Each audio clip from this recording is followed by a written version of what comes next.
Salut tout le monde, c'est le député Bernal ici, c'est le député Twitch. Ah bah dis donc, ça y est, le chat il se met à jour. Il était temps. Salut Sansan1404, salut tout le monde.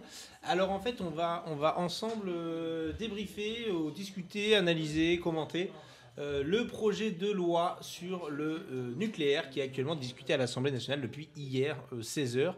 Ça a commencé la séance à ce moment-là. Et puis pour ne rien vous cacher, moi j'ai rien suivi de ce texte, mais vraiment genre que dalle. Enfin, je vois à peu près de quoi ça cause, hein, le nucléaire, je connais le grand sujet, je fais la campagne présidentielle, je suis au courant.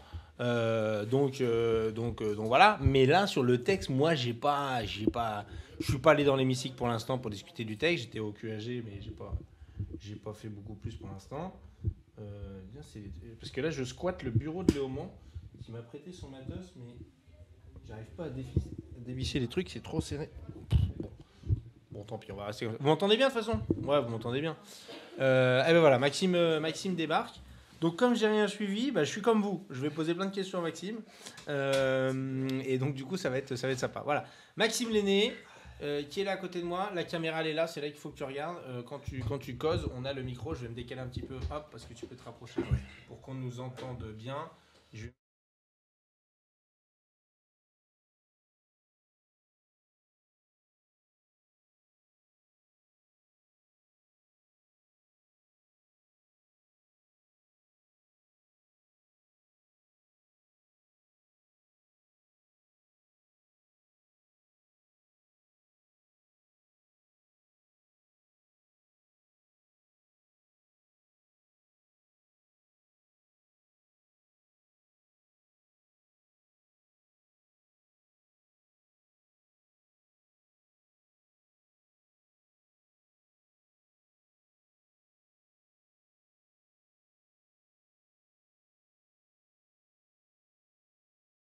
C'est là. C'est bon, j'ai trouvé. J'ai trouvé. En fait, j'ai mis mes grosses paluches sur le machin d'Antoine. Et en fait, il y a un truc marqué mute en discretos. Donc, je vais pouvoir mettre le son à fond les ballons. Bon, voilà. On n'est pas prêt de faire tourner des réacteurs. On est déjà pas très habile avec les micros. Ça va. Ils sont tolérants sur Twitch. Tout le monde est tolérant sur Twitch. Donc, il faut plutôt qu'on regarde là. Je sais que c'est un peu pénible parce qu'on a très envie de regarder l'écran. Comme ça, toi, tu regardes là, tu le causes. Ouais. Ok. Moi, je regarde l'écran. Et parce que comme ça, il y a les commentaires. Et je peux dire, ouais, il n'y a plus de son. Bon. Quoi, quel psychopathe ce Hugo, je suis pas plus que n'importe qui d'autre. Et pas plus que d'habitude. À l'Assemblée nationale. Donc je disais, mes oreilles saignent, mais bonsoir quand même. Ah, ça c'est trop fort. Je baisse un peu, hein, j'ai regardé, il y a le réglage. Est-ce que ça va là, c'est mieux? Moi je vois la barre, ça va dans le jaune, normalement dans le jaune c'est propre. Donc je vous disais, d'ailleurs il y a Nightbot, le robot qui vous a mis le lien vers le texte à l'Assemblée nationale, hein, donc vous pouvez regarder ensemble. Là, je vais regarder, je vais jeter un œil moi-même. Combien on a d'articles sur le bazar? Hop, il est là. Donc je vous ai mis le texte qui est sorti de la commission, puisque c'est celui qui est examiné actuellement dans l'hémicycle. Donc déjà, il y a des trucs chelous. Premier A, premier B, premier C, premier D, premier E, premier F. Ça veut dire qu'ils ont rajouté des trucs en cours de route. Ça, c'est voilà. Pourquoi il y a des trucs, j'ai jamais vu ça, moi, premier A. D'habitude, c'est bis, terre, quater, quinquies, c'est. Et ben ça, c'est quand ils sont avant, ça. Les bis, c'est quand ils sont après, je crois. Ok, parce que là, c'est des avant l'article premier. Si tu rajoutes un article entre le premier et le 2, bah, il s'appelle premier bis. Ouais. Mais s'il est avant le premier, tu peux pas faire 0 bis. Donc c'est premier A, premier B, etc. Ah ouais, putain, je t'apprendrai comment ça marche l'Assemblée. Merci. Parce que moi, je suis là depuis un peu plus de 5 ans. Bah oui. Et Maxime, il vient de débarquer. Donc voilà, vous avez senti peut-être la pointe d'humour et de sarcasme dans la bouche de Maxime. Et il a bien raison. Donc il y a 1, 2, 3, 4, 6 articles avant l'article premier qui ont été ajoutés. Ensuite on a des articles qui vont de 1 à 13 avec un 11 bis, 11 ter, voilà. En gros il y a une vingtaine d'articles dans ce projet de loi. Hein, donc je rappelle pour les gens qui ne suivent pas de trop près, projet de loi ça veut dire que c'est une initiative du gouvernement. Quand c'est une initiative des parlementaires, on dit une proposition de loi. Donc n'hésitez pas à mettre aussi des questions sur le chat, moi je vais les relayer. Ce qui nous intéresse, c'est d'entendre Maxime, parce que lui, il suit le texte, tu l'as suivi déjà en commission. Dans les deux commissions. Dans les deux commissions. Et en plus, tu suis allé dans l'hémicycle depuis hier 16h, alors que moi, j'étais pas là, j'ai rien suivi, j'ai pas voté la motion de rejet. On a perdu à beaucoup ou pas? Non. Enfin bon, on n'aurait jamais gagné hein, sur un texte comme ça, une motion de rejet, c'est pas possible. Ok, du coup, si tu peux expliquer vite fait, c'est quoi l'économie générale du texte, les quelques sujets en jeu et les rapports de force dans l'hémicycle, est-ce qu'il y a moyen de gagner des trucs, comment, voilà. Je te laisse commencer sur l'économie. Déjà, présente-toi Maxime, parce que les gens ne te connaissent pas là. Oui. Alors, bonjour, donc c'est là que je regarde. Hein. Ouais, c'est là que tu regardes. Maxime Lenné, député LFI NUPES de Seine-et-Marne, la 10e circonscription pour être précis, c'est Shell. Shell et les alentours. Shell, ça n'a rien à voir avec la station essence? Non, okay. Non, ça sent pas l'essence non plus, trop. Non, c'est la plus grande ville du département avec Meaux. Il y a la baston tous les ans à savoir qui a un habitant de plus, mais voilà, donc c'est... voilà. Et donc je suis membre de la commission des affaires économiques et je suis tombé dans les questions d'énergie en arrivant à l'Assemblée nationale puisque en juillet nous étudions le projet de loi sur le pouvoir d'achat dans lequel il y avait quand même sur 20 articles, il y en avait 10 qui concernaient des questions d'énergie avec voilà, je vous rappelle brièvement, mais il y avait par exemple la réouverture d'une centrale à charbon, l'installation d'un terminal méthanier au large du Havre, avec une exception de constitutionnalité au regard de la charte de l'environnement qui a été validée par le Conseil constitutionnel en disant qu'il y avait un intérêt supérieur économique de la France qui faisait qu'on pouvait concrètement, je vous le dis de manière triviale, se torcher avec ce truc qui est pas hyper ouf mais qui est la charte de l'environnement, voilà. Dans le bloc de constitutionnalité. Voilà. Quand même, ça a quand même cette valeur-là. Donc on peut parler comme ça dans ce genre d'émission. Ok, on peut se torcher avec le. Ils ont l'habitude. Très bien. Et il y avait.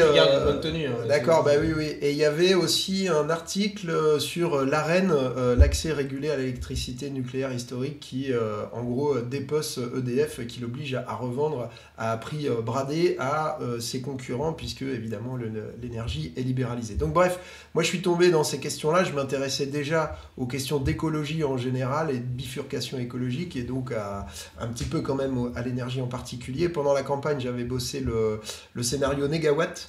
Moi j'étais instit jusqu'en juin dernier, mais je m'étais mis à mi-temps pour avoir du temps pour bosser, préparer la campagne et me former un petit peu sur le fond.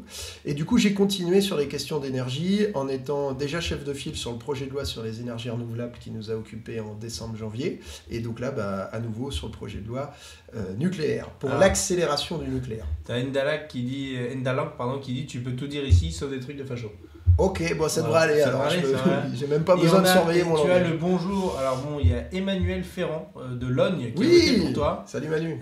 Qui est là. Alors par contre, c'est Hugo sans H. C'est la dernière fois que je le dis. Prochaine fois, c'est sanction. Hein. Voilà, qu'on soit clair. Et ici, c'est Hugo sans H, c'est Hugo. Ok, il n'y a pas de H aspiré, de machin truc. Et c'est Maxime avec un M.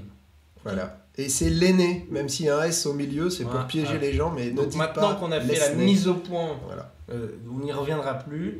Et Logne, je fais une petite digression, j'y suis allé plein de fois, parce qu'il y a le centre de formation continue du ministère de l'Intérieur.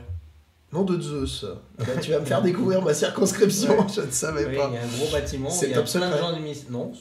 D'accord. Moi, j'étais pas flic, j'étais personnel administratif, tu sais. Ah, t'es pas flic en fait? Non, jamais. Ah, mais j'ai cru que je parlais à Benalla, moi. Non. Bon. J'ai fait du karaté, mais c'est tout. Pas plus, ok. On en revient à la. Ouais, parce qu'on va perdre les gens là. Alors, le projet de loi, en deux mots, c'est un projet de loi d'accélération du nucléaire qui a donc. Hugo vous a dit le nombre d'articles qu'il y avait en gros, mais qui sont répartis en plusieurs titres. Le titre 1, c'est tout ce qui concerne l'accélération de la création de nouveaux réacteurs. Le titre 2, c'est ce qui concerne la prolongation de la durée de vie des centrales existantes.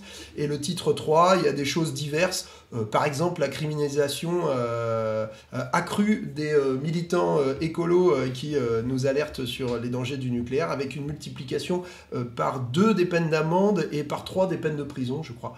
Voilà. Donc premier titre, c'est accélération de la construction de nouveaux réacteurs, en privilégiant la technologie EPR2, mais en n'excluant pas par exemple les SMR. SMR. Nick SMR. S comme small, c'est-à-dire ce sont des petits réacteurs modulaires, les SMR. Mais enfin bon, il ne faut pas imaginer un Thermomix dans une cuisine non plus. Hein. Voilà. Et alors, très intéressant sur les SMR, ça nous a été dit hier par la rapporteure Maude Bréjon, qui est rapporteure sur le texte après avoir été ingénieure chez EDF jusqu'en juin dernier. Ah oui, c'est vrai qu'elle est de là-bas. Donc elle connaît le sujet, quoi, c'est ça qui est bien. Et elle se déporte ou pas ? Ah bah non, elle est rapporteur sur le texte, oui, donc elle est loin de se déporter, elle se transporte, voilà. Elle est dans le cœur du réacteur, je dirais. Ah, intéressant. Et on aime beaucoup sur mon stream, en général, on aime beaucoup les calembours, les jeux de mots. Bon, bah t'inquiète, j'en ai plein. Ouais. Et donc cette chère Maude Bréjon, hier, il y avait un amendement du député communiste Jumel qui proposait que la construction et l'exploitation de ces nouveaux réacteurs soient entièrement confiées à EDF, l'opérateur historique. Et Maude Bréjon lui a répondu eh ben non, parce que vous voyez, ces SMR, ces petits réacteurs modulaires, nous, on voudrait que ce soit des startups qui les développent. Voilà, la petite anecdote, voilà. Après, je peux développer ou j'attends tes questions. Oui, des startups, parce que... Genre des gens qui disent, tiens, ici je construisais un réacteur, qui lancent leur boîte comme ça, et hop, paf. Voilà. Ok, c'est un peu chelou.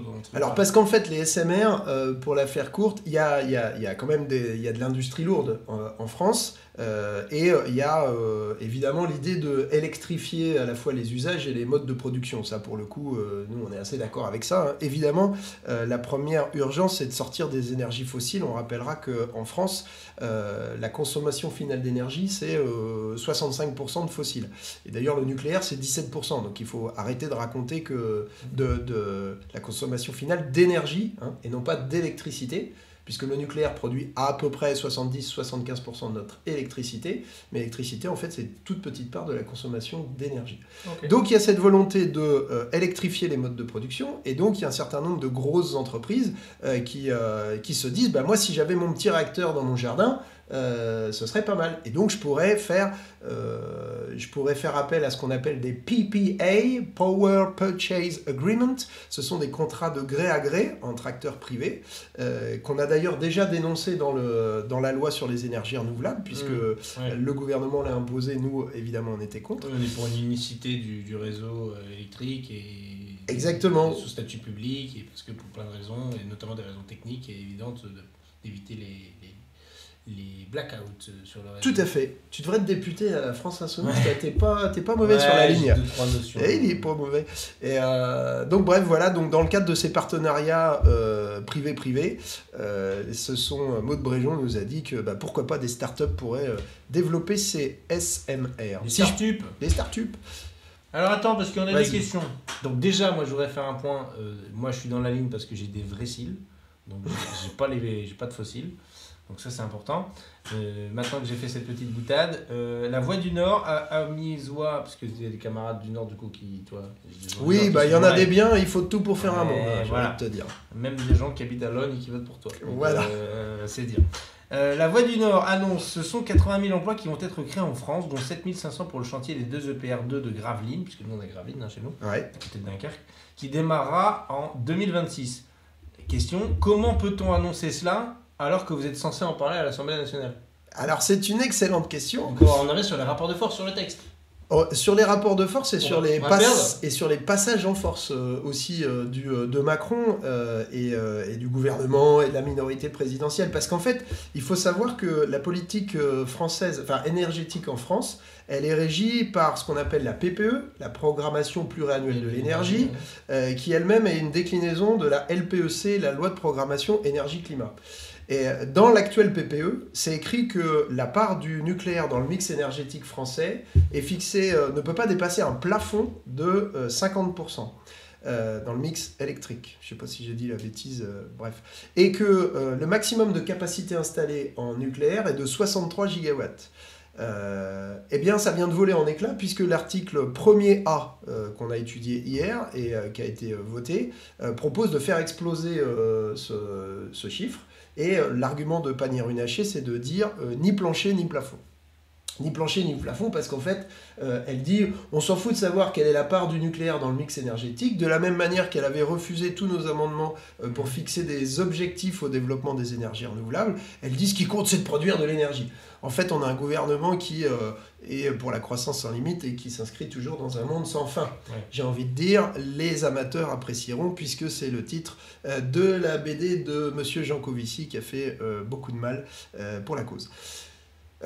Donc tout ça pour dire qu'effectivement on a un gouvernement qui anticipe sur les résultats du texte, puisque à l'heure où on parle, ce soir on est à l'article 1er D au moment où je vous parle, donc on n'a même pas commencé l'article 1er, ce qui veut dire que cette loi n'est toujours pas adoptée, même si elle est déjà passée au Sénat. Il reste encore à finir l'examen à l'Assemblée. Donc non, on ne peut pas tout de suite dire qu'il va y avoir un chantier qui va démarrer et qu'il va y avoir 180 000 emplois à la clé. Je me marrer avec quelqu'un qui dit des startups financées par SVB. Oui, par exemple. Oui, voilà. Oui. Non, d'ailleurs, vous remarquerez que pour l'instant, ça a intérêt. Dans le monde privé, les capitalistes, pourtant, dès qu'ils ont un truc qui va marcher et qui va leur rapporter du pognon, ils se jettent dessus. Normalement, je pense que c'est communément admis. Ouais. Bon, bah là, pour l'instant, on les cherche un peu quand même, les gens qui vont mettre du pognon là-dedans, parce que il faut dire que les SMR, on en est qu'à l'état des prototypes. Donc, voilà. Et puis les EPR, comment dirais-je, il y a 2-3 problèmes de cuve. Voilà. Et du coup, le budget il est un peu explosé, les délais aussi. Ouais. Donc du coup, ça donne pas forcément hyper envie quand tu es un investisseur qui est soucieux de faire du pognon. Exactement. Bah, je te fais alors un petit point sur l'EPR et l'EPR2, si tu veux. Vas-y. Alors EPR, Maud Bréjon toujours. Tu me fais un point sur l'EPR, après tu fais sur le Fils et le Saint-Esprit. Par exemple. Par exemple. Alors c'est vrai que c'est une religion quand même le nucléaire. Là, quand on voit les atomes crochus entre ouais, j'en ai quelques-uns.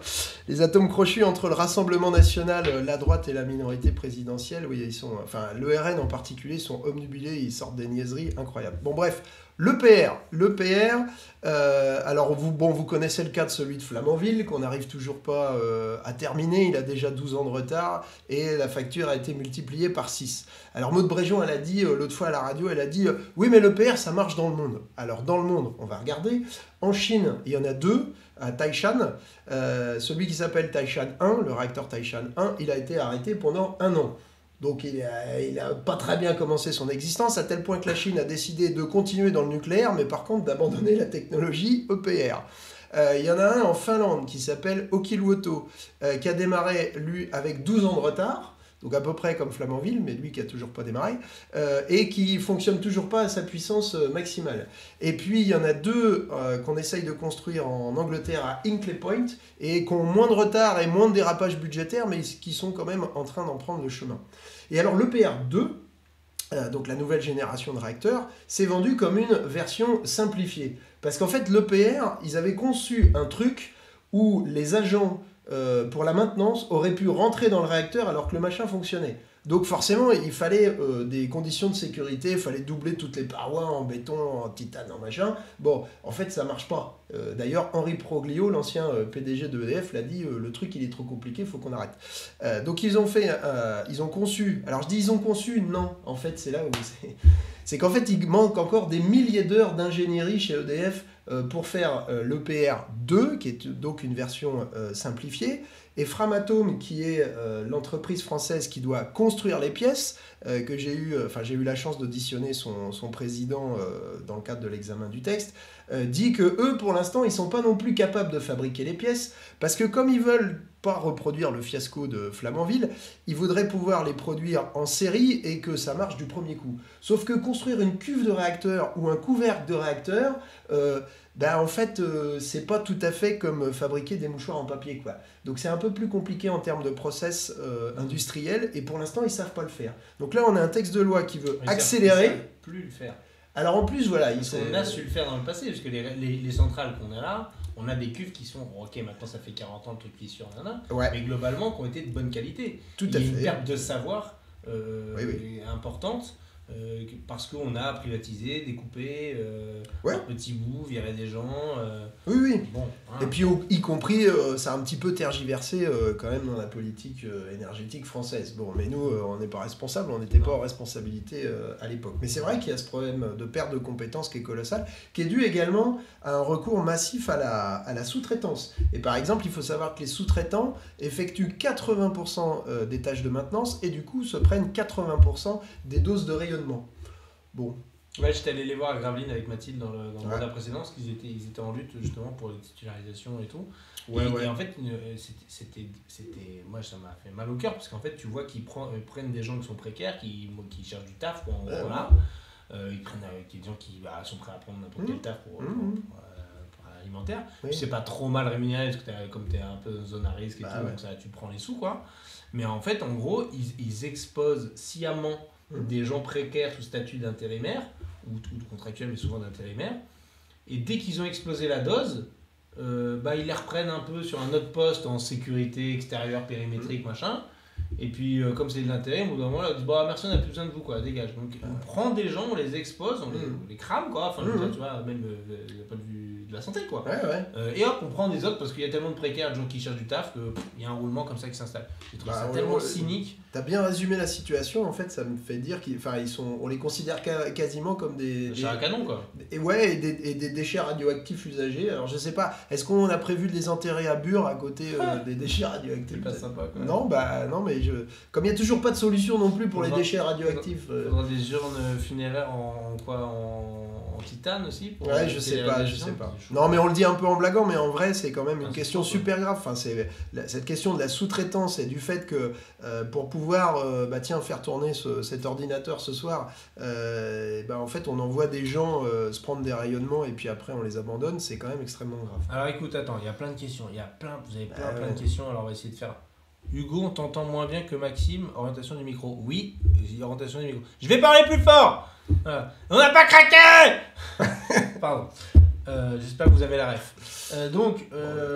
Les SMR, il y a des gens qui disent mais c'est pas ça qu'on a sur nos porte-avions, nos réacteurs, nos sous-marins nucléaires. On sait déjà les faire, les SMR. Alors, on sait faire des petits réacteurs qui font effectivement avancer les porte-avions, les sous-marins, mais ce qu'on appelle le SMR qui pourrait faire fonctionner l'industrie et tout ça, pour l'instant, il n'en existe que 2 prototypes dans le monde. Ouais, c'est ce que dit Stéphane Keldan, qui a l'air de s'y connaître, qui dit si, mais c'est pas adapté pour des millions d'habitants. C'est des encore plus petits SMR, c'est pas exactement les mêmes tailles, les mêmes modèles, quoi. À moins que... S'il faut faire l'équivalent de ce qu'on met dans un sous-marin, partout sur le territoire, les mecs ils voulaient pas des éoliennes, mais enfin si on a des SMR tous les 300 mètres, je sais pas si c'est mieux, quoi. Ouais, c'est pas ouf. Pour le paysage, les cuves, tout ça, c'est pas... Peut-être que si on les peint en vert, faut pas les peindre en arc-en-ciel parce que le RN ils vont pas aimer en arc-en-ciel. Sur la route des vacances, là, je sais plus à quelles vacances, j'étais passé devant une centrale et ils ont fait un gros projet. Justement, ils ont fait une énorme peinture avec une gamine, et tu vois une montagne, machin, etc. Donc moi je valide. Si c'est ça les nouveaux réacteurs, je les prends. Hein. Ça fait de la surface pour si tu veux graffer ou pas. Alors. Bon, il y en a qui... Alors, il y a des gens qui sont pas contents parce que tu as fait un petit tac à Jean Covici. Ils disent mais il y a quand même des trucs intéressants, même s'il y a des trucs pas terribles. Bon, je propose qu'on ne débatte pas de Jean Covici là ce soir parce que ça pourrait nous emmener beaucoup trop loin. Par contre, il y avait la question un peu toute simple je sais plus qui, mais je vais la dire, qui est c'est quoi les rapports de force là, le texte il va passer, qui est pour, qui est contre, est-ce que les groupes sont homogènes, est-ce qu'il y a des groupes qui sont divisés sur la question du nucléaire, est-ce que comment ça se passe, quoi. Nous on vote tous pareil là au sein du groupe France Insoumise. Alors France Insoumise on vote tous pareil. Il n'y a pas de liberté dans ce groupe, hein. C'est vraiment n'importe quoi. Ah non, moi je leur sers la vis. Sinon on est fouettés, bref et si je dois résumer la ligne qui est la nôtre sur ce texte et sur ce qu'on a à dire sur le nucléaire en général, c'est que pour nous il est urgent de planifier la sortie du nucléaire. Et donc tous les mots sont importants et je remonte la chaîne. Il faut sortir du nucléaire, je détaillerai peut-être tout à l'heure pourquoi.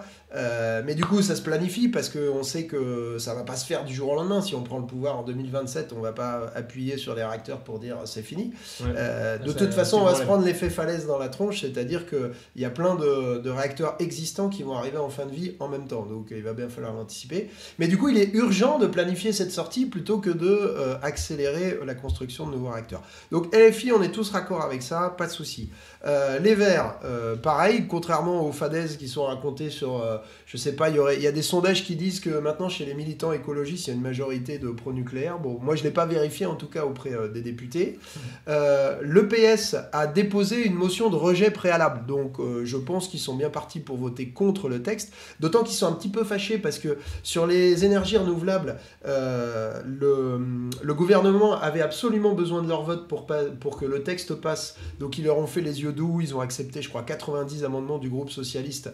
Ils ont beaucoup négocié avec eux. Là, comme ils n'ont pas besoin d'eux, ils ont accepté absolument 0 amendement, mais même la moindre demande de rapport qui coûte pas un radis et qui remet pas en cause le texte, ils en veulent pas. Donc je pense que le PS va voter à la fin avec nous contre, mais ce sera peut-être une abstention. Bon, le PC, je pense, va voter pour. Au mieux, il s'abstiendrait, mais bon...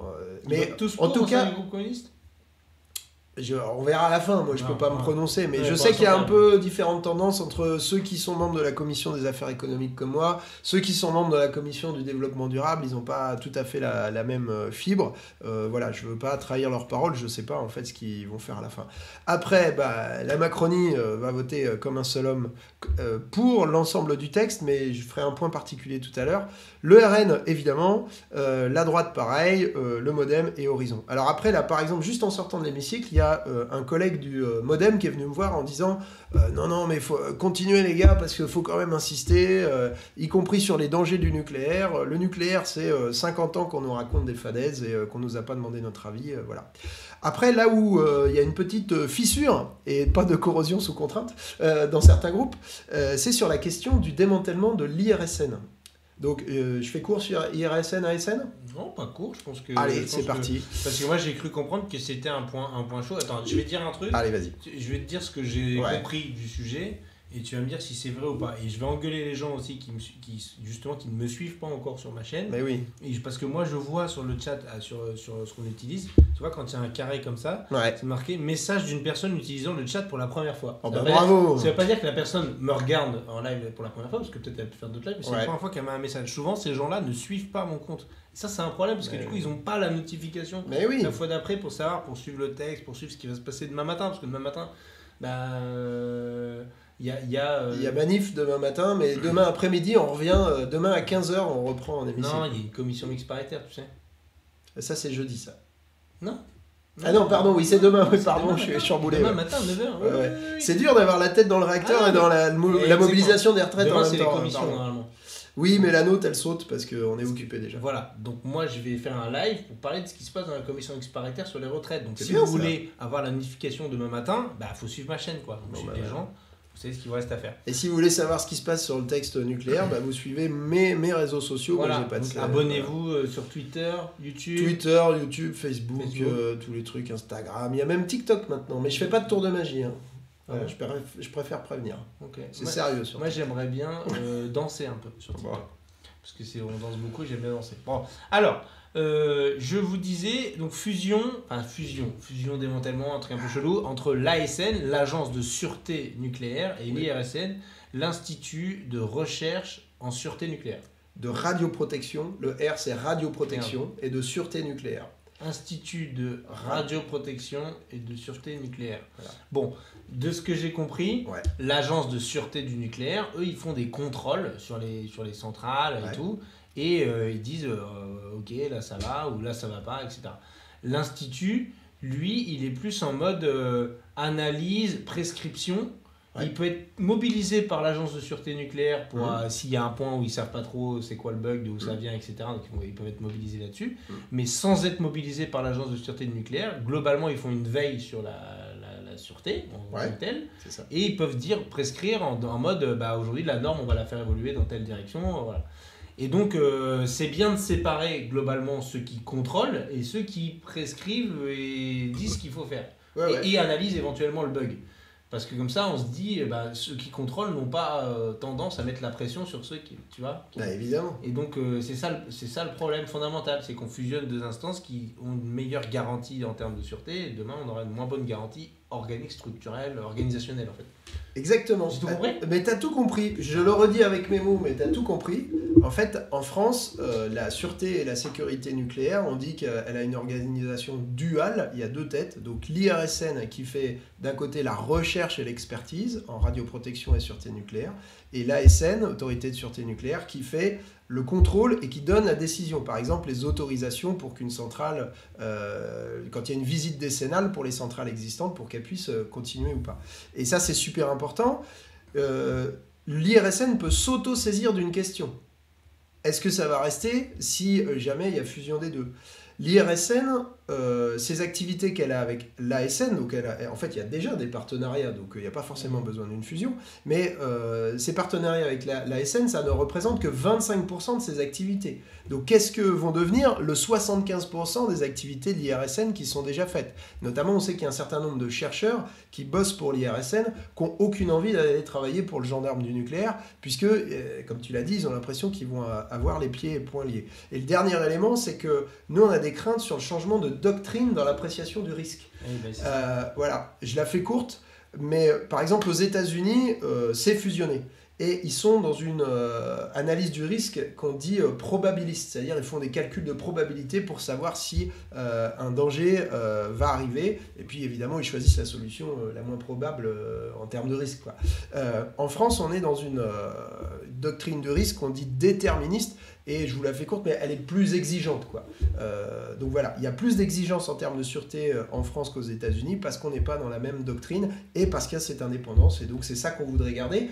Et donc ce que je voulais dire, c'est que là, pour le coup, dans les groupes, il y a fissure, puisque, alors ça, ce sera sur l'article 11 bis, donc il ne va pas arriver tout de suite, puisque je vous ai dit, on n'a toujours pas attaqué l'article 1er, donc ce sera plutôt demain soir ou jeudi matin. Il y a un peu de fissure dans les groupes, parce que déjà dans la minorité présidentielle, Barbara Pompili et 4 ou 5 autres députés ont déposé des amendements de suppression de cet article. Au Modem, ils étaient un peu sceptiques en commission, mais bon, je crois qu'ils n'ont pas déposé d'amendement, mais on verra à la fin, puisque précisément, il est du Modem, là, le député dont je parlais, qui est pas du tout d'accord avec ça. Et je pense qu'il ne sera pas tout seul dans son genre. Et le groupe Horizon, également, a déposé des amendements de suppression de cet article 11 bis. Et puis, évidemment, toute la NUPES, là, pour le coup, y compris le Parti communiste français, même s'ils sont pour la relance du nucléaire, ils disent « Non mais attendez les gars », enfin en tout cas moi c'est ce que je dis, je parle pas pour eux, mais on veut prolonger des centrales existantes qui avaient été construites pour durer 40 ans, et là on veut les prolonger à 60, 70, peut-être 80 ans, bon, alors que les problèmes de fissures se multiplient, et on veut construire des nouveaux réacteurs dont les technologies sont toujours pas abouties. Donc peut-être que garder l'indépendance de l'IRSN, c'est peut-être pas complètement idiot, même si on veut prolonger le nucléaire. Parce que, attends, ôte-moi d'un doute. À quelle heure on mange?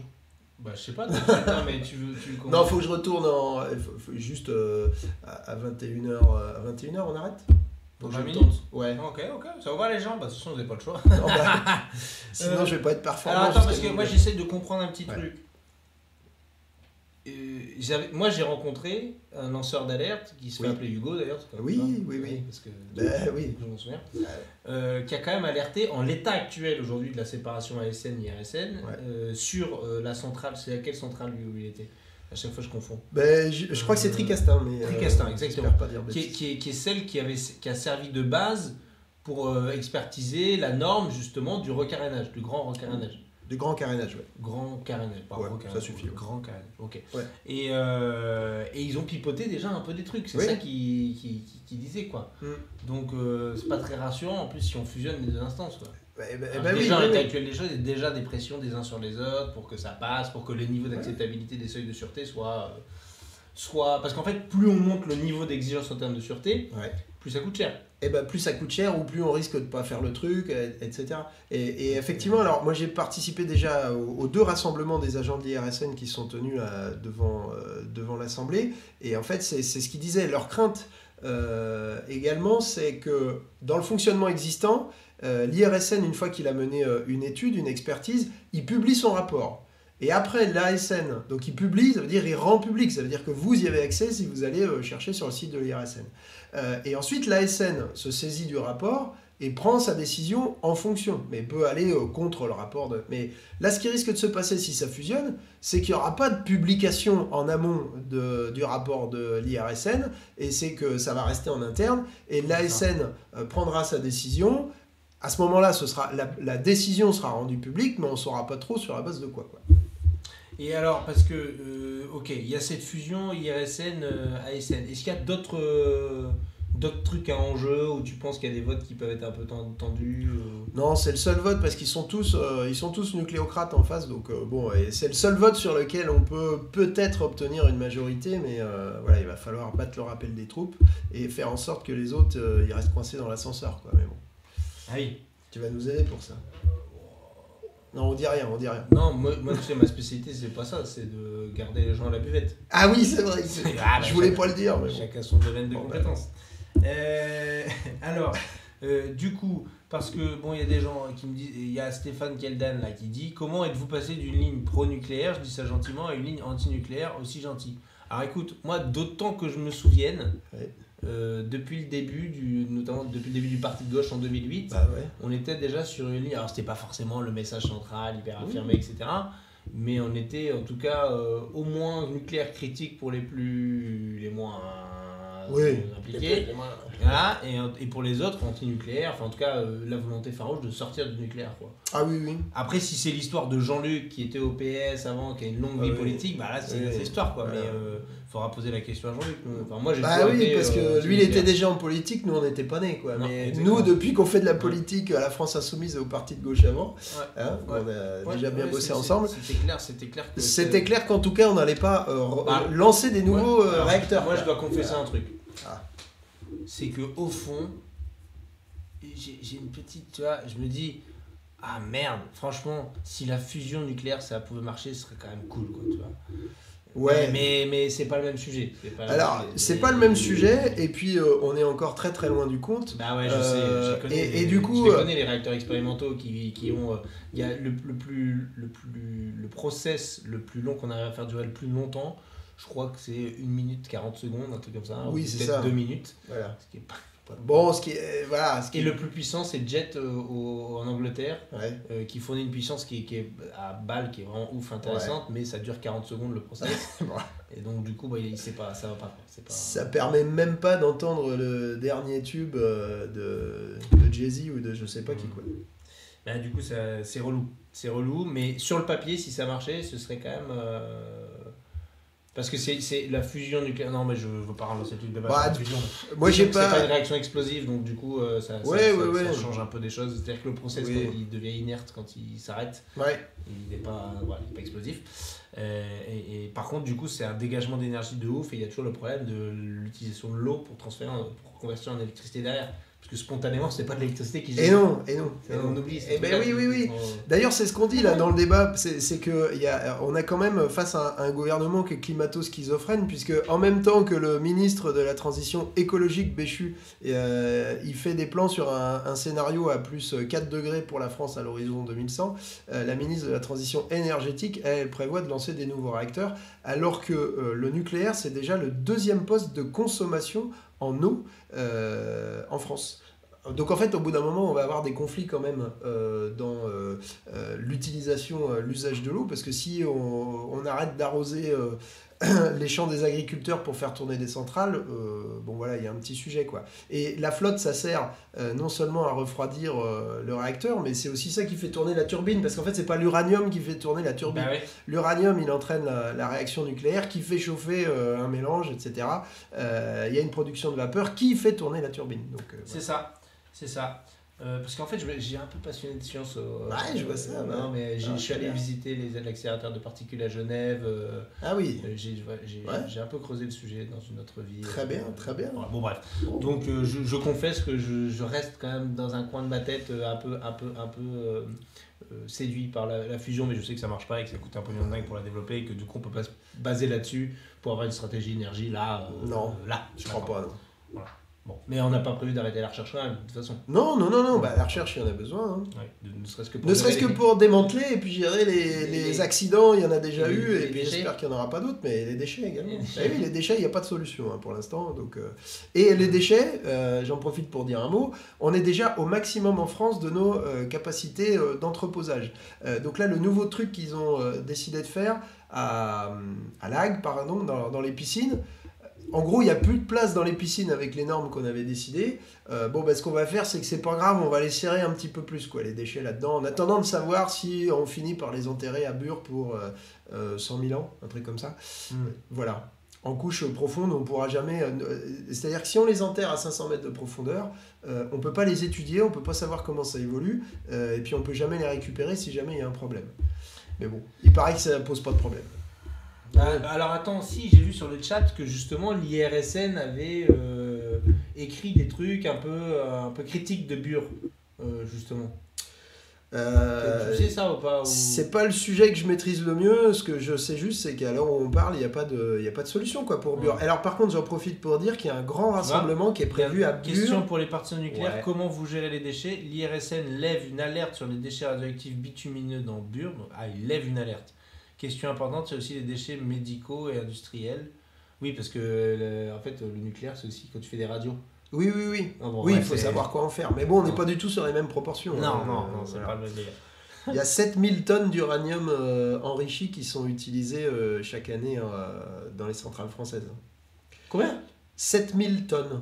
Ouais, et pour produire 7000 tonnes d'uranium enrichi, il faut avoir extrait 3,9 millions de tonnes qui est dans les mines d'extraction d'uranium qui reste après sur place. Au Niger, là, il y a eu un article qui a révélé il y a quelques semaines qu'il y avait 20 millions de tonnes de déchets radioactifs. Alors, c'est pas du combustible usagé, hein, c'est des déchets d'extraction, mais c'est radioactif, voilà, qui sont laissés à l'air libre au Niger.